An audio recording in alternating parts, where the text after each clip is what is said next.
2019년 3월 22일 금요일 장 마감 방송하도록 하겠습니다. 자, 한 주간 이제 감사 보고서 시즌 굉장히 투자 심리가 좋지 않았던 그런 어, 일정들이 종료가 되었습니다. 완벽하게 종료가 되었다기보다는 일단 1차적으로 종료가 되었어요. 이제 감사 보고서를 제출하지 않은 기업들은 4월 1일까지 제출을 해야 되기 때문에 사실 여파는 좀 더 있을 수 있겠지만 지금 이제 그 영향력 자체는 시장 투자 심리에 대한 영향력 자체는 오늘 정도로 거의 맞췄다고 볼 수 있고 연속적으로 된다면 뭐 다음 주 초 미리 말씀드렸던 대로 다음 주 초 정도 월요일 화요일인데 보통 월요일 정도까지 생각을 해요. 아니면 뭐 이미 전환이 됐을 수도 있고요. 자, 어쨌든 글로벌 전체 증시는 굉장히 양호하고 투자 심리가 좋아요. 우리나라는 언론에서 지금 계속 이유를 들죠. 글로벌 경기 악화. 그렇죠? 경기가 부담이다. 그래서 계속 지금 금리도 그렇고 금리 결정도 그렇고. 근데 왜 우리나라만 그래요? 전 세계 경기 둔화 우려감인데 왜 우리나라만 이러고 있을까요? 지금 투자 심리 굉장히 좋습니다. 미국도 한 10월, 12월 언제 그랬냐는 듯 달리고 있어요. 제가 이때 미국 증시가 이 구간에 있을 때 제가 뭐라고 말씀드렸나요? 그때도 한번 찾아보세요. 이 구간에 있을 때. 이거 신고가로 갈 수 있다. 계속 가고 있잖아요. 신고가로 가서, 이거 가는 파동이에요. 신고가로 가서, 신고가 뚫고 나서 흐름 만들고 골디락스 장세에 나올 것이다. 나올 수 있다. 그런 소수 의견에 동의한다. 남들은 아니라고 했지만, 굉장히 평소보다 낙폭이 컸기 때문에 이 파동을 대세 하락장으로 갈 수도 있다고 하는 게 대세의 의견, 다수의 의견이었고, 저는 아니다, 신고가, 이거 3년 평균선이 720이죠? 720 라인, 미국장은 720 라인을 지켜주는 흐름이다. 라고 하면서, 이거 그냥 과거에 나온 그 정도의 조정장 수준밖에 안 된다. 그러나 더 많이 올라왔기 때문에 거칠게 더 움직인 거지. 이게 굉장히 폭이 커 보이는 거지. 실제로는 기존에 나왔던 수준 조정 파동 정도라고 생각이 든다. 그래서 그렇기 때문에 다시금 신고가 형태로 가서 이어갈 수 있다고 이어갈 수 있다고 말씀을 드렸습니다. 근데 지금 최근에 경기 둔화가 나오고 있어요. 아니 경기 둔화되고 이게 이미 내려왔다는 겁니다. 2008년에 내려갔던 거 서브프라임 나오고 나서 반등이 나온 거잖아요. 노출됐잖아요. 서브프라임 때 떨어진 거 엄청 심각했죠. 2010년 전에 떨어진 거 굉장히 심각했죠. 다 됐잖아요. 다 되고 나서 뭐예요? 해소가 되면 올라오잖아요. 지금 경기 둔화 그리고 미중 무역 전쟁 해소가 다 되고 있잖아요. 이미 노출된 거고. 그렇죠? 지금 이탈 신호는 굳이 딱히 보이지 않습니다. 물론 신고가 벽에 맞이해서 다시 떨어질 수도 있어요. 여기를 최고점으로 뭐 만들 수도 있어요. 이런 식으로. 그러나 어쨌든 간에 위협적인 상황에서는 많이 벗어났잖아요. 몇 달간. 그렇죠? 투자 심리가 굉장히 좋아요. 그 이제 경기 악화, 경기 둔화 부담이 있음에도 불구하고 주식은 이미 반영이 됐기 때문에 이미 반영이 돼서 주가가 떨어졌다 왔기 때문에 투자 심리는 좋은 편입니다. 그리고 중국 증시도 마찬가지예요. 미중 무역 전쟁이 이제 어느 정도 과거에 비해서 많이 해소가 되었고 그 우려감이 지금 달리고 있잖아요. 이때도 한번 말씀드렸죠. 중국장은 이때부터 바뀌었다. 이 거래가 터지는 날 이날 언제야? 이날부터 끝났다. 바뀌었다. 이날부터 바뀌었다. 말씀드렸죠. 이날이네요. 이날. 이제 추세 상방으로 가는 그런 흐름입니다. 이제 투자 심리가 굉장히 좋아졌고 중국 증시 예전에 과거에 엄청나게 폭등할 때만큼은 아니더라도 그렇죠? 그때만큼은 아니더라도 굉장히 큰 연속성을 보일 수가 있는 상황이 펼쳐졌다. 3000포인트대에서 이제 뭐 당장 뭐 조정이 나올 수 있겠지만 결국에는 대세 큰 그림을 보자는 겁니다. 이때도 뭐 조정 많이 거쳐갔죠. 이때 꽤 긴 시간의 교정입니다. 몇 달간의 교정이에요. 어쨌든 가는 파동에 지금 걸려들었다. 전 세계가 지금 이러고 있습니다. 근데 우리나라 증시는 왜 그러고 있어요? 갑자기 우리나라 증시는 같은 경기도나 이거는 이유가 될 수가 없어요. 왜? 다른 우리 전체적으로 설명할 수가 없잖아요. 왜 우리나라만 그래야 그걸 겪나요? 우리나라는 그냥 우리나라 자체적인 문제가 있기 때문인 겁니다. 어제도 계속 말씀드렸지만 지정학적 리스크는 우리나라 증시를 항상 발목 잡은 가장 큰 부분이었어요. 수십 년간 우리나라가 항상 저평가, 항상 코리아 디스카운트를 받게 된 결정적인 가장 큰 이유잖아요. 그게 없어졌다가 재점화가 됐으니 당연히 시장에 부담이 있을 수밖에 없죠. 왜? 외국인들은 맘 편하게 이제 코리아 디스카운트 없어? 이제 사야겠다. 그렇게 하고 있었는데 갑자기 문제가 생겼네? 이거 다시 예전처럼 돌아가는 거 아니야? 몰라요. 외국인들은 몇 년 전까지만 해도 우리나라에서 북한이 미사일 쏜다고 말했을 때 대피하려고 했었대요. 그렇죠? 우리나라 사람들은 되게 태연하게 굴어요. 그게 이상하게 봤다는 거예요. 그렇죠? 이상하대요. 무슨 미사일 쏜다고 하는데 다들 왜 이렇게 평온하고 다들 왜 이렇게 그냥 아무런 요동 없이 왜 일상을 그냥 지낼까? 외국인들 의아해했대요. 그쵸? 그거 아시죠? 근데 그랬던 외국인들도 조차도 우리나라 이제 그런 부담은 없어지겠구나라고 하면서 자금이 편안하게 들어왔는데 갑자기 뭔가 이상해. 미사일 얘기도 나오고 다시 옛날 그대로 돌아가는 거 아니야? 위축될 수밖에 없다고요. 그거 하나. 첫 번째 가장 큰 이유. 이게 뭐 경기 둔화 우려감이라고 뭐 하고 하는데 저는 그건 아니라고 봅니다. 왜? 우리나라만 자체적으로 문제니까. 그렇죠? 요거 하나 하고 큰 거예요. 그 다음에 두 번째 이제 감사보고서 시즌에 위축된 투자 위축.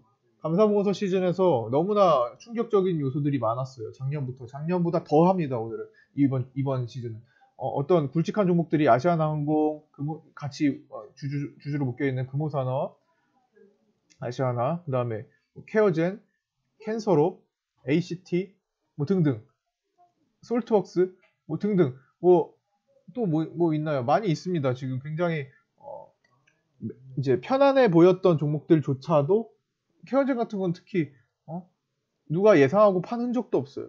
그런 것들조차도 지금 감사의견 적정을 받지 못해서 지금 문제가 발생했어요. 누가 편안하게 외국인들이 누가 이게 믿고 투자를 하려고 할까요?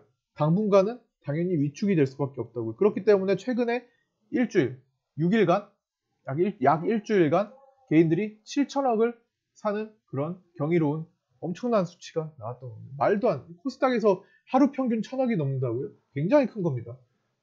과거에는 2년 전까지만 해도 코스닥은 하루 거래량 1,000억이 넘는 게 거의 뭐 꼽을 수조차도 손가락을 다 필 수조차도 없는 수준이었어요. 근데 지금 평균 1,000억이라고요? 쉽지 않은 일입니다. 어쨌든 그 정도로 지금 외국인들 혹은 기관들이 부담을 느끼는 겁니다. 왜 사고가 나면은 괜히 묶이고 그 기관 투자자의 운용하는 사람들 책임 무섭다고요. 그렇죠? 고객의 돈으로 운용을 해야 되는데 그게 갑자기 거래 정지가 걸려버리고 상장 폐지가 돼버려. 부담이죠. 쉽게 자금을 쓰질 못해요. 그게 바로 이번 주에 펼쳐진 장세였습니다. 그런데 누군가는 사야 돼요. 누가 산 거예요? 기관 외국인들은 그런 부담을 갖지 않기 위해서 팔았어요. 그럼 이 판 거는 누가 사야 돼요? 그냥 걸어놓은 개인들만 사줬습니다. 그렇기 때문에 6일 동안 7천억. 이례적인 일이에요. 원래 감사보고서 시즌은 이 정도는 아닙니다. 작년부터 시작된 거예요. 작년에 무더기 상표 11개 그 말도 안 되는 충격적인 그런 거래소 규정이 바뀌면서 충격적인 사태가 발생하고 나서 이런 심리가 더 작용이 되고 있는 거예요. 말도 안 되는 종목들이 상패 운운하면서 떨어지고 있으니 거래 정지되고 있으니 누가 마음 편하게 분석해가지고 재무제표 보고 혹은 흐름을 보고 분석해가지고 사겠어요. 그러니까 당연히 지금 위축이 되는 거고. 그런데 개인들은 그냥 사는 겁니다. 이런 것들 일정이 뭐가 뭔지도 모르는 사람들도 태반이고요. 수백만 투자자, 수십만 명은 이런 개념조차도 형성이 되지 않고 그저 떨어지니까 산다. 내 종목이 마이너스 5%, 마이너스 10% 됐네? 더 사야지. 더 사서 단가 낮춰야지. 이것밖에 안 해요. 아무런 생각이 없는 경우가 대부분입니다. 그렇기 때문에 기관들, 외국인들은 계획적으로 심리 그냥 조절하는 건데 그냥 개인들만 사진 겁니다. 지금 이런 상황이 펼쳐졌어요. 그리고 세 번째로 이제 작은 요소들로 이제 대주주 양도세에 관련해서 규정이 더 강화되었다라는 소식이 전해지면서 더 위축이 되고 있는 거. 그러나 이거는 당장의 문제는 아니기 때문에 사실상 지금은 큰 요소가 되지 않습니다. 어쨌든 이런 정도로 생각을 해볼 수가 있을 것 같아요. 그러나 지금 지정학적 리스크가 부각된 지 한 달 정도 돼가 있죠. 한 달. 2월 28일부터니까 2월 28일 2차 북미회담이 결렬되면서부터 생긴 거니까 거의 한 달이 다 돼갔어요. 이제 이 정도면은 이제 조금 이제 부담을 좀 줄일 수 있는 시기가 되어갔고 마침 감사보고서 시즌도 이제 종료가 되고 이제 3월 말까지 그리고 4월 1일까지는 최종적으로 종료가 됩니다. 이제 그리고 본격적으로 적정이 대부분 나왔기 때문에 그러니까 감사보고서 제출을 거의 다 했고 이제 미제출한 기업에 이제 몇십 개 정도 한 3, 40개 정도가 미제출인가요? 2, 30개인가? 하여튼 그 정도만 이제 이제 얘가 어떻게 제출할지, 적정을 제출할지, 의견 거절을 제출할지 알 수가 없는 상황. 이 정도만 지금 되어 있는 상태잖아요. 그러니까 다음 주는 이제 전환점을 찾을 수 있는, 이 심리가 개선될 수 있는, 투자 심리가 개선될 수 있는 시기가 온 겁니다. 마침 엊그제 어떤 특이한 변화점. 근데 엊그제는 사실 대북 관련해가지고 좋은 뉴스, 뭐죠? 하여튼 뉴스가 나왔었잖아요. 그때 정확히 제가 지금 그 용어가 생각이 안 나요. 그런 뭐였죠? 그때 3대 평양했다. 그 뉴스 제가 그때 설명드렸잖아요. 어쨌든 금요일에 갑자기 급반등이 나왔어요. 급반등이 나왔고 지금 오늘 좀 특이한 오늘 조금 특이한 흐름이 2시 반 이후로 잡혔습니다. 그래요. 그 톱3 대사 그 평양에 동시에 평양에 갔다고 했잖아요. 이틀 전. 그게 언제야? 하루 이틀 전이면 3월 19일인가요? 19일인가 20일인가? 20일인가요? 오늘 20일인 그렇죠. 이틀 전에 그 급반등 흐름 나왔을 때 지재룡 주중 북한 대사, 김영준 주 러시아 대사, 김성 유엔 주재 북한 대사 평양에 갔다. 그 소식과 동시에 급반등이 나왔던 게 이틀 전이었죠. 그때부터 어쨌든 시장이 이제 조금 바뀔 수 있겠다라는 생각을 들게 했습니다. 그거는 이제 지정학적 리스크가 해소되는 날이었고, 오늘까지는 이제 감사보고서 영향이 좀 더 컸던 것 같고요. 빅텍은 3,000원대로 다시 내려온 상태고, 더 내려와줘야 돼요. 강하게 좀 더 2,000원대로 많이 밀려주는 시기가 올 때마다 계속 시장은 전환되려고 노력할 겁니다. 오늘은 2시 반 정도 기점으로 시장이 갑자기 급반등했잖아요. 그러면서 개인들이 팔기 시작했는데 종가까지 1시간 동안 약 200억 정도가 매물이 나왔습니다. 이거 뭐예요? 개인들은 일부 손절이 시작됐다. 개인들은 지금 당연히 매도가 나오면 손절이라고 추정할 수밖에 없겠죠. 대부분 일주일간 많이 내려갔고 올라가는 거야 뭐 항상 어떤 장세에도 있는 거니까. 개인들은 그래서 200억 정도의 손절로 추정되는 그런 상황이 펼쳐졌고요. 일주일간 7천억을 샀기 때문에 개인들 굉장히 심리적으로 부담이 커요. 그 상태에서의 손절 시작이라는 것은 우리는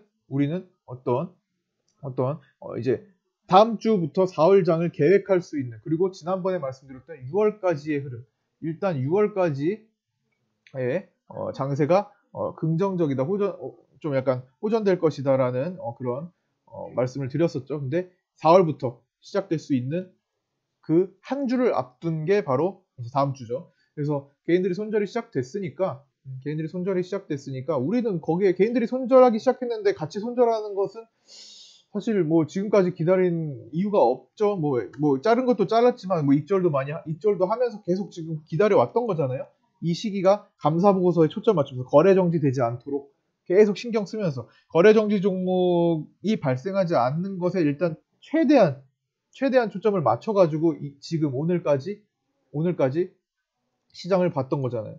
그러면 이제 다음 주에 이제 개인들 손절 시작했으니까 다음 주 전망은 원래대로 계획대로 갈 수가 있겠죠. 다음 주 전망. 이제 증시는 전망이 나쁘지 않습니다. 지금 이미 다 내려와서 악재가 다 노출된 시장이기 때문에. 다만 자꾸만 뭔가 심리를 위축시킬 수 있는 사건들이 발생을 한다. 오늘 같은 경우는 이제 케어랩스가 막판에 투매가 나온 거, 그리고 그 전에 아난티가 오늘 개파락해서 15% 정도 떨어진 것들. 뭐 그 전에는 이제 감사보고서, 아까 전에 말씀드렸던 감사보고서 적정 의견을 받지 못한 대형주, 우량주들이나 어떤 굵직한 종목들, 예상치 못한 종목들, 뭐 그런 것들 함께 나오면서 하나씩 더 터져주면서 뭔가 심리를 개선시키는데 자꾸만 시기를 늦춰주고 있는 정도라고 생각을 하시면 될 것 같아요. 그러나 결론을 보자고, 좀 크게 보자고요. 지금 시기엔 너무 작게 본다면 무조건 다 잘라내야 됩니다. 우리는 최저가를 잡을 수는 없어요. 최저가를 잡을 수 있다는 것은 거짓말입니다. 최고가를 잡을 수 있다는 것도 거짓말입니다. 절대로 최저가를 같이 잡을 수는 없어요. 같이 잡을 수는 없고, 왜냐면 그거는 잘못된 방식입니다.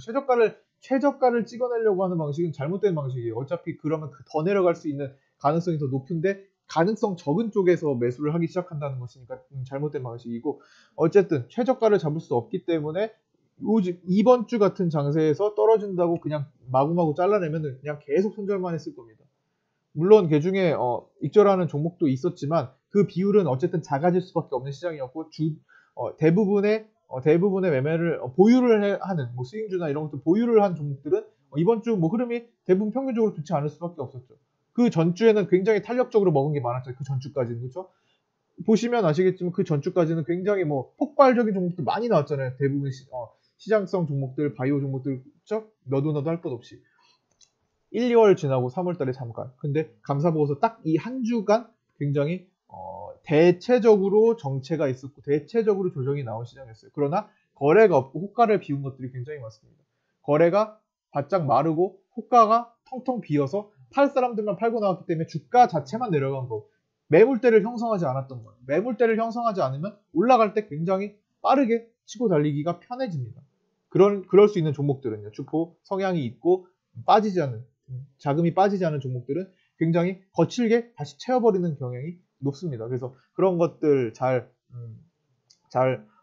이제 계획적으로 매매를 해주시는 게 좋은 상황이고요. 이제부터는 다음 주 그래서 다음 주에 일단 시장 심리 개선되는 뭐 바로 당장 개선되지 않을 수 있어요. 왜냐면 아직까지 일주일간의 그 마감 시간이 남았기 때문에 마지막 마무리되는 시간이 남았기 때문에 일주일간은 4월 1일까지는 그래도 심리가 확실하게 개선되지는 않을 수 있습니다. 그러나 적어도 이번 주보다는 나을 수 있는 환경이다.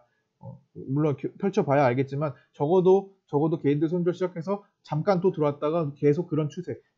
들어왔다가 나가고 들어왔다 나가고 있는데 나가고의 초점이 더 개인들은 나가는 쪽에 더 초점이 맞춰질 것이고 7천억 누군가는 팔았잖아요. 그러면 누군가 판 것은 뭐예요? 현금이에요, 현금. 다시 매수 자금으로 들어올 때 빠르게 채워지면서 더 상승을 높일 수 있는 상승 각도를 높일 수 있는 그런 환경이 될 겁니다. 마침 코스닥 셀트리온 헬스케어 버텨주고 있어요.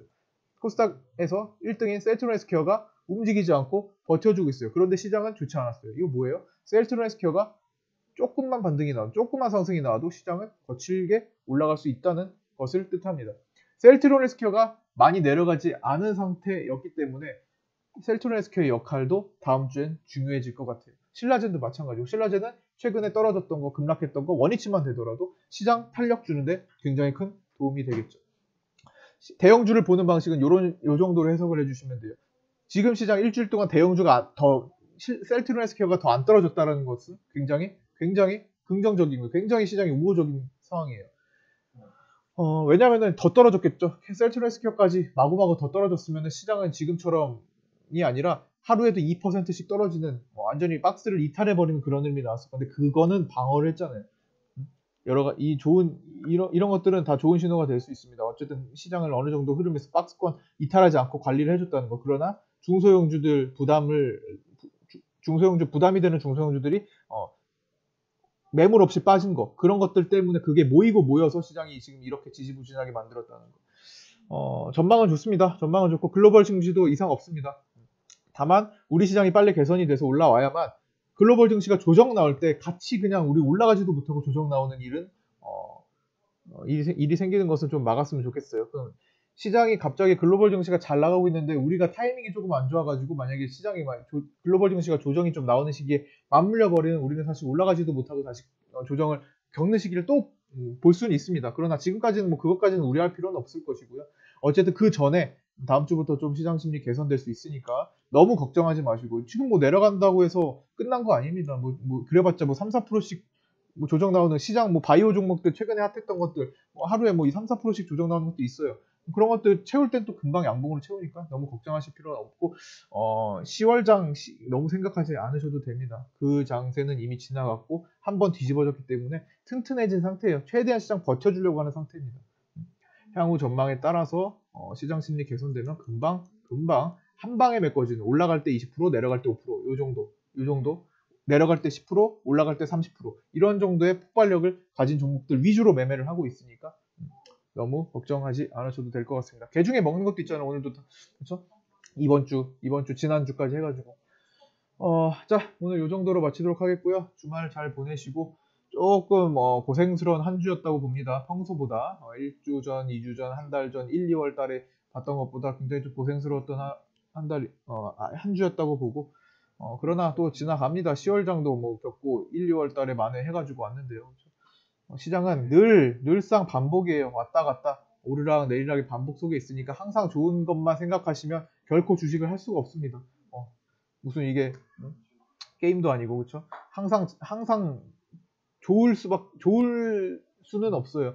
항상 오르락 내리락 하는 과정 속에서 그 과정에 내가 겪고 있기 때문에 그때만을 생각하게 되는 겁니다. 조금 멀리서 내가 이전에도 생각을 해보시고 미래 좀 앞일도 좀 생각해 보시고 내가 한 달 전에 어떤 생각을 했는지도 생각해 보시고 3달 전에 어떤 생각을 했는지도 생각해 보시고 좀 오래되신 분들은 1, 2년 전에도 어땠는지 생각해 보시고 조금 마음을 평온하게 좀 길게 볼 때입니다. 지금 같은 경우는 항상 그 굴곡 속에서 그 시기를 살기 때문에 지금 힘든 것에만 초점이 맞춰지기 쉬워요. 사람은 이 사람이기 때문에 그런 건데 조금만 더 차분하게 이 전과 그 내가 이전에 뭘 먹었고 뭘 수익을 냈고 하지만 이것도 이 종목이 힘들었던 종목이었는데 이렇게 됐다. 이런 것들을 전체적으로 종합적으로 생각해 볼 때입니다. 차분히 거기에 조금 신경을 쓰시면서 다음 주 준비 그 다음 4월달, 5월달, 6월달 매매 준비하시면 될 것 같아요. 자, 마치겠습니다. 고생 많으셨고요. 월요일에 뵙도록 하겠습니다. 주말 잘 보내세요.